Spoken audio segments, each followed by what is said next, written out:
শিয়ালমন্ত্রী এরকম কথা ও অত্যাচার করার পর জঙ্গলের সমস্ত পশু পাখির পক্ষ থেকে এক হাতি শিয়ালমন্ত্রী এর স্ত্রীর কাছে আসে এবং সমস্ত কিছু তথ্য তুলে ধরে।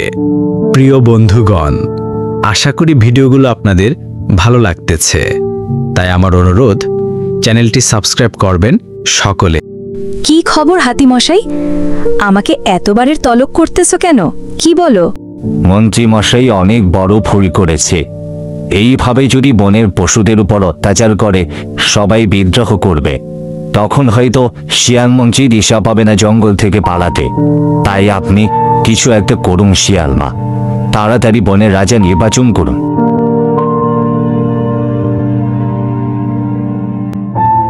আমি হব বনের রাজা। আমার বাবা এখন বনের রাজা, তাই এরপর আমিই হব রাজা। মা, তুমি বাবাকে বলো আমি রাজা হব। না না, আমি হব বনের রাজা। আমার বাবা রাজা ছিল, রাজার সন্তানই বরাবরই রাজা হয়। মা, তুমি তো আমার মা হও, তুমি আমাকে বলেছ, তাই মন্ত্রী মশাইকে বলবে আমি রাজা হব। একদম না, রাজা হওয়ার জন্য তোমাদের পরীক্ষা দিতে হবে। যে পরীক্ষায় জয়ী হবে তাকেই আমরা রাজা হিসেবে ঘোষণা করব। পরীক্ষা দেওয়ার জন্য তোমরা দুজনেই প্রস্তুত হও। আর হাতিমশাই শোনো, তুমি এই জঙ্গলের সমস্ত পশু পাখিকে বলবা যে মন্ত্রী মশাইয়ের স্ত্রী 7 দিন সময় নিয়েছে, কে হবে এই জঙ্গলের রাজা। 7 দিন পরে আমরা জানতে পারবো। ঠিক আছে, আপনার উপর ভরসা করে আমি চলে গেলাম। আশা করি ভালো একটা জঙ্গলবাসী খবর পাবেন। তুমি এটা কি বললে হাতিকে? তুমি আজ কি ঘোষণা করে দেবে আমাদের শিয়াল সন্তান হবে এই জঙ্গলের রাজ? তুমি যেটা বলতেছে সেটা কখনোই হবে না, কারণ এখনো রাজা মশাইয়ের সন্তান বেঁচে আছে। তাই আমাদের ভবিষ্যৎ হিসাব করে আমাদের এই জঙ্গলে চলতে হবে। কেন হবে না? সিংহ মহারাজের বাচ্চাটিকে জঙ্গলে একা ফেলে দিয়ে আসলেই তো একা একা মারা যাবে। তাহলে এত চিন্তা করতে হচ্ছে কেন? আর আমার সন্তানকে আমি রাজা বানাবো।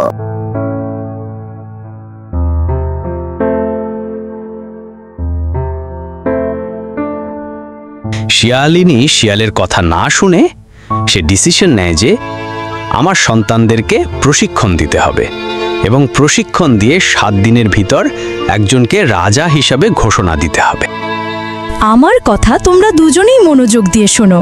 এই জঙ্গলের রাজা হতে হলে তোমাদেরকে পরের কথা বেশি করে ভাবতে হবে, পরের উপকার করতে হবে, পরের সহযোগিতা তোমাদেরকে অবশ্যই করতে হবে। আশা করি এগুলো কথা তোমাদের মনে থাকবে আর তোমাদেরকে যা শিখিয়েছি তাই করবে।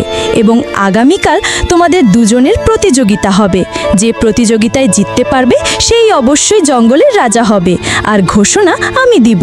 মা, তুমি যা যা বলেছ আমি অবশ্যই অক্ষরে অক্ষরে তার পালন করব। তুমি যা যা বলেছো মা, আমিও ঠিক তাই ছোড়ার চেষ্টা করব। এখন আমরা খাওয়া দাওয়া করে রেস্ট নিব। পরের দিন সকালে বাঘের ছানা এবং শিয়ালের ছানা তারা দুজনে খেলাধুলা করে। খেলাধুলার এক পর্যায়ে আমি হব বনের রাজা। রাজা হতে আমার কেউ ঠেকাতে পারবে না, এবং তুমিও না। আমি হব বনের রাজ, কারণ আমার বাবা সিংহ বনের রাজা ছিল, তাই আমার হওয়া উচিত। যাই যা বলুক, শুধু সিংহ মহারাজের সন্তানে একমাত্র রাজা হবে। আমি তাকে রাজা হিসেবে ঘোষণা দিব, শুধু রাতটা যাক।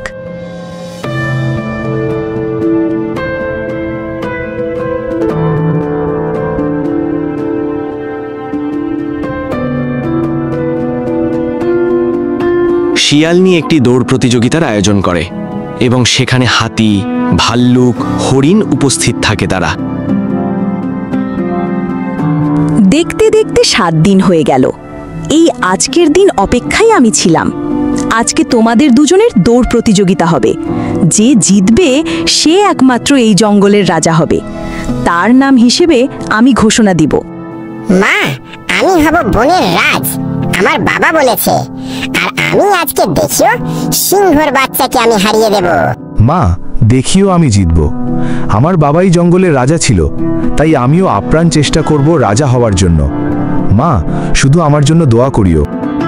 বাচ্চারা, তাহলে তোমরা রেডি হয়ে নাও, তোমাদের প্রতিযোগিতা শুরু হবে এখনই। 1, 2, 3।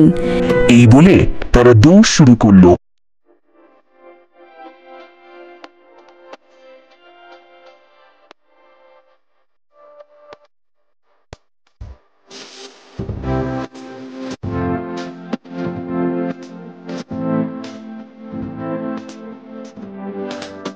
রাজা একটা ছোট প্রাণী আমার সামনে দাঁড়িয়ে আছে, তাকে আমি খাবো? বেটার এত বড় সাহস আমার সামনে এসে দাঁড়ায়? না, একদম না। তাকে তুমি খাবে না। সে একটা ছোট প্রাণী, কিছু বোঝে না। হা হা হা, তাকে আমি খাবো, কারণ আমি তো আজকে রাজা হব। এই জঙ্গলে রাজা তাদের হিসেবে ঘোষণা হবে আমার নাম। তাই তোদের দুজনকে আমি এখানেই শেষ করব। ঠিক তার পাশেই ছিল একটি গর্ত। শিয়ালের ছানা দুজনকেই ধাক্কা দিয়ে ওই গর্তের মধ্যে ফেলে দেয় এবং তারা সেখানে পড়ে যায়। তোদের দুজনকে কেউ আর রক্ষা করবে না। তোরা দুজন এখানেই মারা যাবি। আজ থেকে আমি এই জঙ্গলের রাজা হব। আমি চলে যাই, আমাকে ফার্স্ট হতে হবে।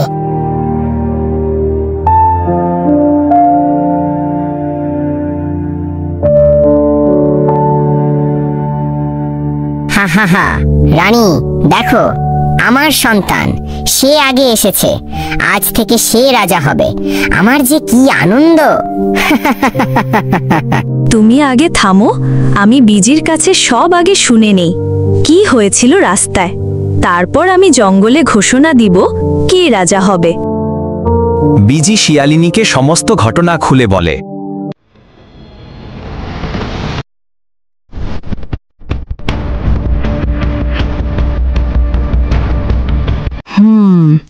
সমস্ত ঘটনা বিজির কাছ থেকে শুনলাম।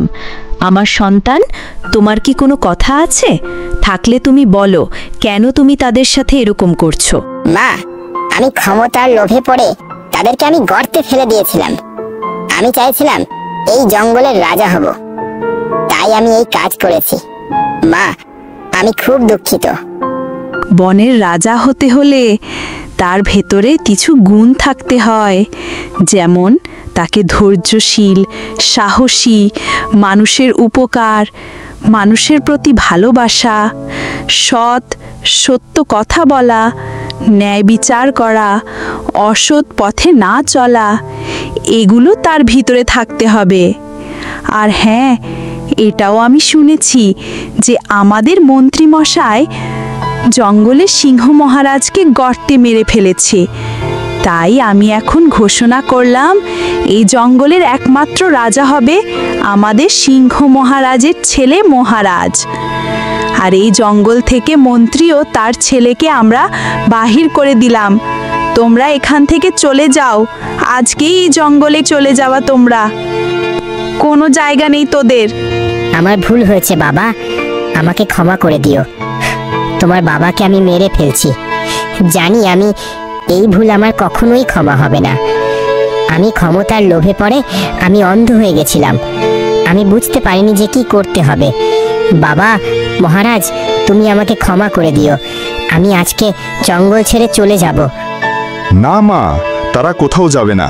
তারা এখানেই থাকবে, আর তারা কখনো এই কাজ করবে না, আমি আশা করি। এরপর জঙ্গলে সবাই সুখে শান্তিতে বসবাস করে, আর কোনো সমস্যা হয় না। আমার একটি অনুরোধ, চ্যানেলটি সাবস্ক্রাইব করবেন। আপনার একটি সাবস্ক্রাইবে আমাকে অনেক দূরে এগিয়ে নিয়ে যাবে।